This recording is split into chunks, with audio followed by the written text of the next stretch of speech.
Hi friends, I'm Amy and this is A Star Reads, and I've got FOMO. I do.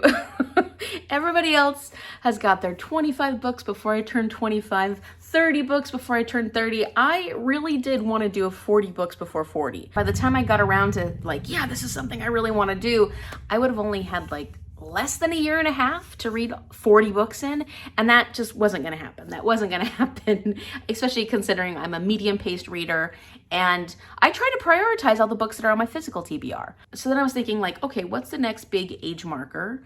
45 for me, I'd say, is the next, that's a big step up. I thought that's actually perfect because that is about 9 books a year, which is completely doable considering every single book that I've picked for this list is a book that is not on my physical TBR. So I have a ton of books that I own, a ton of books that I need to get to. Yes, I've got a very extensive physical TBR. And I have been trying to prioritize all the books on my physical TBR. However, there are many books that I'm very interested in reading that have a much less chance of getting onto my TBR because I don't own them. And I think it's their time. I think it's time to put them on a TBR. And I actually would like to make some kind of visual for myself so I could cross out when I read these books. I want to make sure these books are happening because I really am, after all this time, still very interested in reading them. I want to do something a little special for this. I think I'm going to try and do spoilery vlogs for every single one of these. So when I actually create the vlog, I'll try and go through a portion of it that is non-spoilery, talking about the synopsis and how I'm feeling about it at the beginning, but then I want to go into spoilers. And the reason I want to do that is because there are so many times that I have feelings about a book, or I want to talk to somebody about the things that are happening in them, or want to share that, want to get conversation going back and forth, and I can't because I don't want to spoil it. And that's of course important. I don't want spoilers. When I haven't read a book, I don't want spoilers. However, I want to create these vlogs where I can talk about the whole book all the way through, and I will make sure that a certain portion of it is non-spoilery, and then the other portion of it will be spoilery, and that way people who are just wanting to get an idea of what the book is can watch for part of the vlog. And then for people who have read the book and want to hear my thoughts, or people who don't really care about spoilers, can watch the vlog all the way through. That is going to be for the next 5 years. Will I be here in 5 years? I kind of hope so. We'll see. So because there are 45 books here, I'm not going to give a synopsis on each book. I may say a little bit as to why I'm interested in the book or why I wanted to put it on this list. Otherwise, I'm just going to be telling you about these 45 books that I plan on reading before I turn 45. Okay, so I decided to sort all these books based off genre, and in instances where there were 2 different genres that it would work for, I went with the primary genre, or the genre that I think this book is best to be described as. I think it'll become clear as I go along. So let's start with fantasy, because there's a lot of fantasies that I want to read that I've been twiddling my thumbs on, very curious about, and just I don't own them, and they haven't made their way onto a TBR, so I've just never gotten to them. And the first one is Vicious by V.E. Schwab.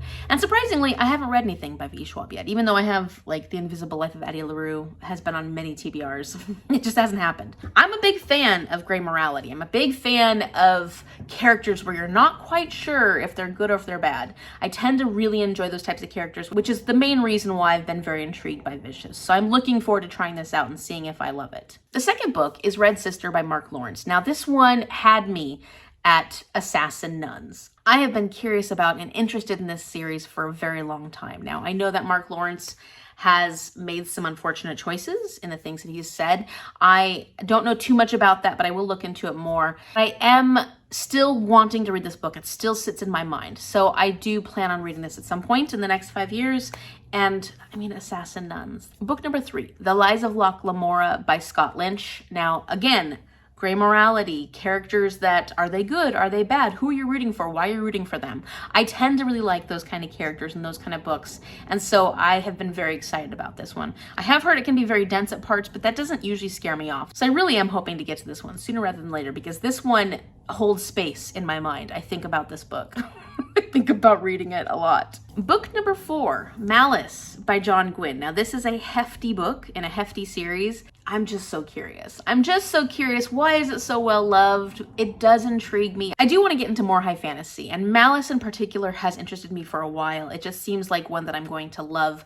And based on all the reviews I've heard, I've got FOMO. I've heard so many good things about this series. And I don't think I've heard very many negative things, so I do want to get to it at some point. It's big. Book number 5, The Beautiful Ones by Silvia Moreno Garcia. Now, this is the one by Silvia Moreno Garcia that I am most intrigued by, even more so than Mexican Gothic, which I did read, and I really enjoyed it, so I know I like her writing. However, as we probably all know, I really like those societal dramas, like Jane Austen, like Kevin Kwan. Give me some Edwardian drama and I'm gonna be happy. And I don't think this is set in the Edwardian times, but it is a fantasy because it has some fantastical elements, but I think it also has a lot to do with where your place is in society and some of the drama that comes with that and all the different machinations of the things that people do to each other when they're in these positions of competition, I guess. I don't know, but I tend to like those types of books, and so I think I'm gonna really enjoy this one. Book number 6, Her Majesty's Royal Coven by Juno Dawson. Now this one is about witches, and I love stories about witches. It's also like this little secret society of witches that has been formed by Queen Elizabeth. I don't know exactly what they do, but I tend to like those kind of like little secret societies that have been tasked to do these different undercover kind of operation sort of things. I find that fascinating. And this book has been likened to The Discovery of Witches, which I absolutely love that series. I would like more of that. So if this is kind of like that, I will take it. Book number 7, Kings of the Wild by Nicholas Eames. I have heard that there have been mixed reviews on this one. I really just like the idea of this group of ex-mercenaries who have gone off and lived the rest of their life. They're no longer doing that work. They've lost their strength and grit, and yet for some reason they have to come back together for one more mission. A fun concept, and probably a very funny concept. Book number 8, Foundryside by Robert Jackson Bennett. I have no clue why I'm interested in this book. I know that I learned about the synopsis at some point, and it really intrigued me. I don't know what it is anymore, but I also know that this book takes up space in my mind, that I really want to read it, and I can't tell you why. But I've heard really good reviews. People really do like this series, and I just get the vibe. I get the vibe. It's a vibe book. Book number 9 is a fantasy and dystopian, and it's another one of those ones where ever since I started BookTube, I've been really itching to read this series, and that is Scythe by Neil Shusterman. I think it's a very fascinating idea, and most people who talk about this one really do enjoy it. They don't love all the books in the series, but they especially love Scythe, so I hope that I will love it too. I imagine I will. Book number 10 is The Left-Handed Booksellers of London by Garth Nix. Don't think it's a new series, but I hadn't heard about it until more recently. And it's about booksellers, people who sell books that are also like crime fighters or something along those lines. They go out and do things. Obviously. But I mean, I think they fight crime or something like that. I really like bookish books, so this was a very easy one for me to decide I wanted to read. Book number 11 is The Kingdom of Back by Mary Lou, and this one really has me intrigued for the historical elements to it. I often tend to like books that use real people from history, fictionalize them, and bring them into the story. So I think that that's going to be interesting because I'm pretty sure this is about Mozart's older sister who was not able to get the same kind of recognition that he was for her music and her composing. But I think this is sort of like a Deal with the Devil situation where she does make a deal in order to be able to stand out. And then of course there's consequences to that. Okay, so the 12th book and the final one that I have categorized as fantasy is The Deep by Alma Katsu. Now, this is one that I've kind of, am I gonna read this? Do I wanna read this? I do want to read it. Did it get really mixed reviews and has a low rating? Yes. So that's why I've kind of been like, But the reality is I'm still intrigued. I'm still very interested. This is about the Titanic. And again, kind of similar to The Kingdom of Back, I'm very intrigued by stories where we bring real bits of history and fictionalize them into a story. So I'm going to say I don't care about all the reviews, and I'm going to read this one. Okay, so let's move on to sci-fi and dystopian. Now, I've only got about 5 books on here, which is a little surprising because I tend to really like sci-fi. However, I do have a lot of sci-fi on my shelves that are like the ones I'm most anticipating. So let's talk about these. Book number 13 on my list is The Test by Sylvain Neuvel. I don't know how interested I am in this author, but I do know I'm interested in this book. I've heard really great things, and it's a nice little short one, and for some reason, the synopsis on this one intrigues me. So I'm gonna read it, and hopefully it's as enjoyable as I believe it's going to be. Book number 14, Dead Silence by S.A. Barnes. Another one that didn't get good reviews, and it was highly anticipated by me and a lot of other people, and then a lot of people have said they just didn't enjoy it as much as they wanted to. But it still holds space in my mind. It's another one of those ones that just sits there and like pokes at me. And so I do want to read this one. And this is definitely an isolated setting out in space. I think it's slightly horror-ish as well.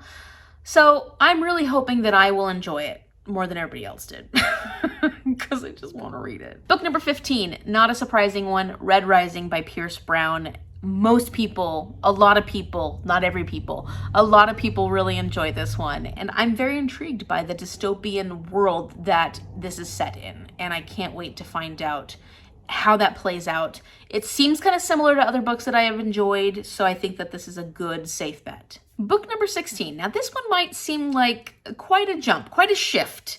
It is what I would still consider sci-fi dystopian, even though his books tend to lean more fiction, adult fiction. However, I'm going to go with Galapagos by Kurt Vonnegut Jr. I have enjoyed Slaughterhouse-5. I do want to read more of his works, and I have like this fascination with the Galapagos Islands. I don't know if that's what this is about, but because I want to go to the Galapagos Islands and I'm very intrigued by that, this book just keeps calling out to me. It says, Amy, you want to read me. And so of all the Kurt Vonnegut Jr. books, I want to read this one the most. So I'm putting it on this list. Book number 17, Annihilation by Jeff Vandermeer. I really tend to like those weird, quirky sci-fis. I hope that this turns out to be one that works for me. And I heard that it can be kind of confusing at times. That's okay. I usually enjoy those.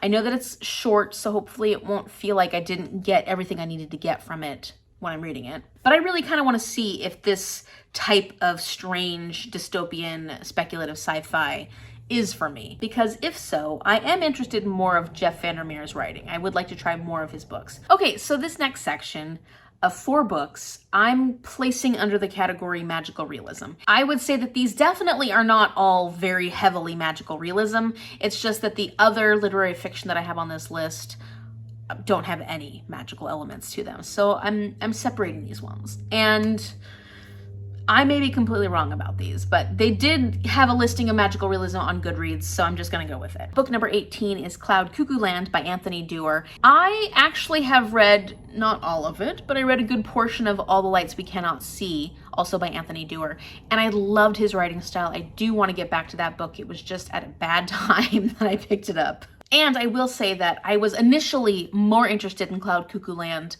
and I ended up picking up All the Lights We Cannot See because of a buddy read. So now that I know that I love his writing style, I do believe I will love Cloud Cuckoo Land. Book number 19 is Other Birds by Sarah Addison Allen. And this one is a cover interest. I love the cover of this book. That's the only, I mean, it sounds interesting because it's about this little community of people, and I tend to like that when you're getting to know the different people within a little location. And there are ghosts involved in this somehow. I think that's what brings a little bit of magical realism to this book. But really, I don't know much about it. I just know that the cover is stunning and I love it. And so every time I see the cover, I'm like, I want to read that book. I want to read that book. It's sort of the same for the next book. Book number 20 is Sharks in the Time of Saviors by Kauai Strong Washburn. And I don't know what this is about at all, but look at that cover. I think this is what I'm gonna love just because of the cover. That makes a lot of sense. I have heard reviews of it and I have heard synopsis, but at the moment, blank, totally blank. So let's just move on to book number 21, The Island of Missing Trees by Elif Shafak. And this one, I'm intrigued by the fig tree. There apparently is a point of view in this that is a fig tree, and based on my recent reading of Remarkably by Creatures, where one of the perspectives was an octopus, I like that sort of thing. Organisms that are non-human. Let's make more non-human perspectives in books, and I think I'll enjoy them. I think this is unique because it's a fig tree. So we'll see how much that actually plays in this book. I don't know much about it aside from that. I thought a lot about these choices, apparently. Let's move on to nonfiction. I only have 3 nonfictions on here because I actually have a lot of nonfictions on my shelves. And since I've been going back to college, I haven't been reading as much nonfiction. So I'm keeping it light on the nonfiction. at least for this list. Book number 22 is An Immense World by Ed Yong. And I really liked I Contain Multitudes. I don't think I actually finished it because it was another one of those books that came at the wrong time. I read most of it. I don't think I finished it. I think I got almost to the end. Anyways, he's a popular science writer that I have really enjoyed. I really like his writing style. I like how he presents scientific information. And when I saw this one was coming out, I was very interested. So I do plan on reading this one at some point and finishing I Contain Multitudes, which I loved, which is about gut microbiome. And so if you're interested in popular science nonfiction, I recommend I Contain Multitudes. I think that it's just one that a lot of people can get into and enjoy. His writing style is very accessible. Book number 23, Brown Girl Dreaming by Jacqueline Woodson. So this is actually a memoir, and it's, I think, in poetry form, or at least a good portion of it is. And I have read Jacqueline Woodson's writing in picture books. I think only in picture books. And I have loved her picture books. So I was like, I need to read more from Jacqueline Woodson. And this is definitely one of those authors that I want to have more of her books in my classroom as well, because I love her perspective. I love the diversity her writing brings, and I just think she has a beautiful way of writing. Book number 24, The Road to Wigan Pier by George Orwell. Now, I really liked Down and Out in Paris and London. Is that what it's called? Anyways, it was a book that was fictionalized, but some people believe it was based off of some of George Orwell's experiences. Really enjoyed it, and I think that when it comes to George Orwell's works, I might actually enjoy his nonfiction writing more. I did like 1984. I didn't like it as much as I thought I was going to like it, and I haven't read Animal Farm yet, but I do believe that his nonfiction is something that I'm going to enjoy. Okay, so the next genre is horror, and I have 3 books on this list. Kind of surprising, because I don't read a ton of horror. Not that I don't like horror, it doesn't make its way into my life very often. The first one is, it's a big one, and it's a scary one. It's not scary because of the content. Although, well, it's scary because of the way the content is relayed. I would like to read House of Leaves by Mark Danielewski. This one is known for its mixed media and also for being very difficult to read. But I am intrigued. I have been intrigued for a long time.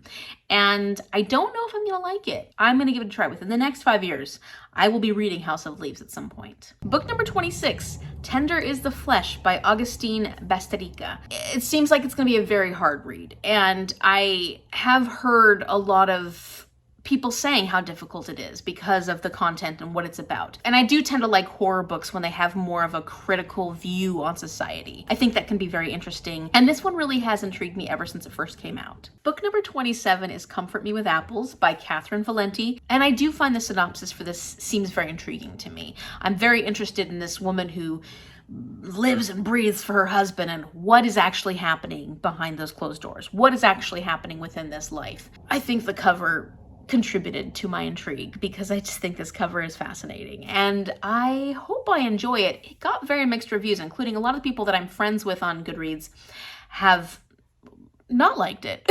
So we'll see what I think, but it's a nice short one. So fingers crossed that I enjoy it. It seems like it's going to be an interesting one, like a strange, odd one, but I do tend to like odd books sometimes. Now let's talk about mystery thrillers. Now I don't put a lot of mystery thrillers on my TBR. I don't know that my intrigue is not very high with mystery thrillers, or if maybe because I don't read them very often, I just don't know what direction I want to go with them. So I've got 6 on this list that I'm interested in reading for whatever reason, and maybe reading these will push me more in the direction of reading more mystery thrillers. So book number 28 is The Chain by Adrienne McGinty. And this one got really low reviews. I must be interested in books that get really low reviews by people that I listen to. I'm like, you don't like it? Okay, I'm gonna read it. I do think that the synopsis of this one has intrigued me maybe more so than the synopses of other thrillers, and that's why this one's so high on my list of a thriller type that I want to read.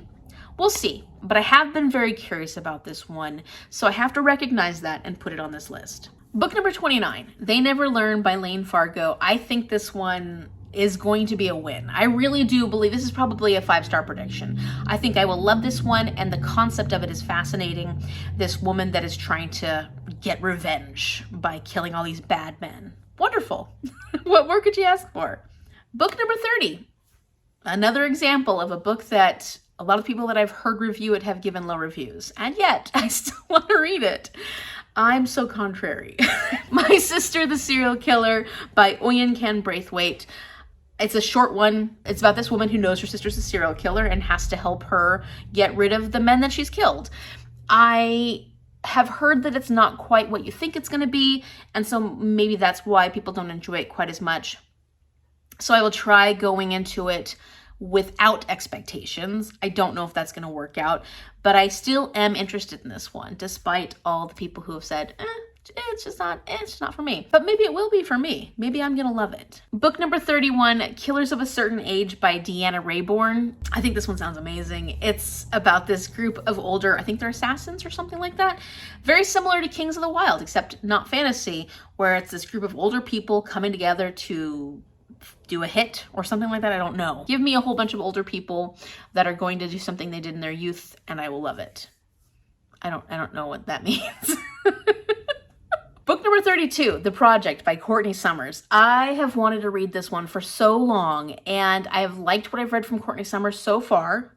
I really think I'm going to enjoy this one. And it's about cults, which those tend to intrigue me as far as what I want to read about. So that sounded weird, but when it comes to a mystery thriller, if it has a cult element to it, I will be fascinated. Book number 33, another one where I think that you would maybe consider it more literary fiction, but because it has a mystery element to it, I'm including it in this section, and that is The Bandit Queens by Parini Shroff. I don't know too much about this except it's about these women that are becoming bandits. And they're called the Bandit Queens, right? And it just sounds really good. I think it was on the long list for the Women's Prize this year. Everybody who's read it has loved it. I've heard such good reviews. I really want to get my hands on this one. I put this one down recently. I picked it up at a bookstore, I found it used, and I was like, ah! But I'm like, nope, Amy, stop. Restraint. And I put it back. I can't tell if I'm regretting that or not. But I will read this within the next 5 years. So because I got lazy when I was making this list, in the very last section, I have included all literary, historical, contemporary, and romances. If they are any type of fiction that has not been talked about previously, they are in this last section. And they're kind of mixed together, so I didn't even separate like the romances or anything. I just put them all on here. Sorry, I got lazy. So book number 34, I do want to read The God of Small Things by Arundhati Roy. I don't know why. This is one of those books where I just have had a vibe about this book ever since I first heard about it. Really do want to read it. It's set, I think it's set in the US in the 1970s. And it's on my scratch board. So that actually is great because it kind of plays double duty here. And I also think it has a lot of family dynamics in it, which I tend to really like when it comes to literary fiction. I honestly don't know why I want to read this one so much, but I do, so it's on this list. Book number 35 is Seven by Farzana Doctor. I had found out about this book when I was planning for my 12 Days of Christmas Carol Advent Calendar Challenge. I was looking for a book that had the word 7 in it, and this book is called Seven. And this one really did intrigue me because it is sort of like that generational family history sort of story. This woman goes back to India to find out more about her great-great-grandfather. He has a very interesting life and a very interesting story, but she ends up being most intrigued by the fact that he had 4 wives. And so finding out more information about these 4 wives, I don't know, those kind of books just intrigue me. So that was my choice. Book number 36 is actually a classic. It's Native Son by Richard Wright. I tend to gravitate towards classics, but this is one that I never had any information or knowledge of, and I didn't know what I expected of it. But recently, Sandy from Miss Reads a Lot was talking about this book, and she gave a synopsis of it, and I was like, oh, I didn't know that was about. So I'm very intrigued. 1930s, it's a black man who has a moment of panic or something's going on and he accidentally murders a white woman. I don't know what happens. I don't know what the situation is, but it's what happens in the aftermath and what this guy goes through. I haven't read anything by Richard Wright yet, and I've heard really good things about his writing. Number 37 is one I've been interested in for quite a while, The Other Bennett Sister by Janice Hadlow. This is about Mary in Pride and Prejudice. We don't really talk about Mary much, do we? You know, I don't like Mary either. Nobody likes Mary, right?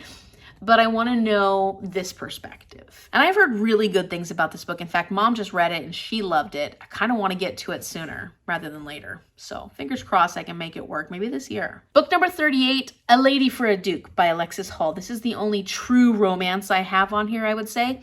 And I just haven't read anything by Alexis Hall. And everybody who I hear talk about Alexis Hall mentions a lot of different books, but this is the one that comes up over and over and over again. I am intrigued. I want to get into Alexis Hall's writing, and A Lady for a Duke is where I'm going to go with that. Book number 39 is The Island of Sea Women by Lisa C. And I thought this was a nonfiction when I first saw it. And to be honest, the reason it's on this list is because I have loved this cover and I've been drawn to it ever since I first saw this book and saw a review for it. I just think it's stunning. Aside from the cover, I am interested in this one because it's about these women that are divers. It's like an all-female diver group or something on this island. And I really just like books that have this marine setting. And I think that this one will be one that I'll enjoy. It's set in Korea on the island of Jeju. Book number 40 is Hamnet by Maggie O'Farrell. And I'm also interested in The Marriage Portrait. However, when I was thinking about these two books, I decided Hamnet is more intriguing to me because it's about William Shakespeare's family, not about him, it's about his family, the things they probably have to go through considering he was a bit of a character. And that particular synopsis does intrigue me. Let's hear all the drama. Let's hear all the drama. Let's bring it on. And if I love this one, if I love Maggie O'Farrell's writing, I will definitely pick up The Marriage Portrait at some point because, you know, everybody's been talking about her lately. Book number 41 is kind of a special one, and this is The Keening by Margaret Pinard. Margaret is a wonderful booktuber, author-tuber who does a lot. She does a lot, and she has her hands in so many different pots. I've been wanting to read her books for a very long time. I've heard great reviews, and I am missing out. So I'm going to change that. I'm going to make sure I'm not missing out. This is the first in an historical fiction series, and I'm just excited to be able to finally read Margaret's works and be able to congratulate her on being amazing, incredible in all the things she does, including her writing. She is one of those booktubers and author-tubers that really does support the community so well. I will link her channel down below so that you can check her out. Book number 42 is Anatomy by Dana Schwartz. I don't know why I'm interested in this one. I think the synopsis sounds kind of gruesome but intriguing, and so I want to read it. I think it's YA, and it's like YA romance. It just sounds kind of fascinating, so I'm gonna read it and see if I like it. And I like the cover. I think it's pretty cool. Book number 43 is Still Life by Sarah Winman, and I heard quite a bit about this from Emma from Drinking by My Shelf because I think it's set in Italy, and she read it while she was in Italy. It's one of those books that I think will be a great summer read. It sounds very cozy and fun. Maybe I want to go to Italy and read this book there. I think it's one of those books where not a lot is happening, but you've got this group of people coming together. Maybe there's a found family vibe, and it's just this fun little story about these different people living their lives in this area of Italy. Emma's trip and her review just sold it. I was like, okay, I'll read it. Book number 44 is Erotic Stories of Punjabi Widows by Bali Kaur Jaswal. And already the title of this book really makes me want to read it. It's just intriguing. And I tend to like fiction books where you've got little stories of different people's lives in it. And it kind of sounds like that's what we're going to get from this one. I don't know for sure, but if that's what it is, I will really enjoy it. I can already tell you, I will enjoy this one. And finally, book number 45. I have been filming this for a very long time. The Overstory by Richard Powers. I actually recently picked up Bewilderment by Richard Powers. I think that's one of the books I need to haul in another Sunday Sum Up soon. Based on the people who have reviewed Richard Powers' books and how they've liked them, I believe I will enjoy this. Now, I think this is a bit about climate. It's a fiction story about trees, and that's all I really need, especially considering where I live. These are the type of books that I like to read when I'm out in nature and can just think about the world around me. It is fictionalized, but I think it has obviously some basis in reality. And if I remember correctly, I first became interested in this one when my local library / bookstores had this book club reading of this. And he actually came here and talked about his books, and I didn't get to participate in any of that. I would like to participate in more of those things. I just never read the book by the time the authors come and actually talk about the books. Ever since that, I was intrigued by this one, and I would like to read it and see what I think about Richard Powers' writing. So that's all of them. Those are the 45 books that I would like to read before I turn 45. Now, granted, I would like to read a lot of other books as well. It was just that these were the ones that really stood out when I was thinking about the books that I don't own that I want to get to sooner rather than later. Let me know in the comment section down below, which ones did you love? Which ones did you not love? As we already established, there are quite a few on here that got low reviews. So I know there will be quite a few of you saying I hated that. I would also like to hear some of your thoughts on my list while being kind, because I'm sure there are a lot of books on here that other people would not choose. But I have very unique, interesting taste, don't I? Also, let me know some of the books that you would include on a list like this. Books you really want to get to that you haven't gotten to, that really aren't like right in front of you on your physical TBR, that you think, oh, if only I could read that book, or oh, I keep thinking about reading that book and I really want to get to it. I'd love to hear what your choices are. If you like this video, give it a thumbs up and subscribe so you can see if I ever read these. I got 5 years. Oh, that's a long time. I just couldn't wait. Honestly, I couldn't wait. I had to make a video like this. Thank you so much for watching, and I will see you later.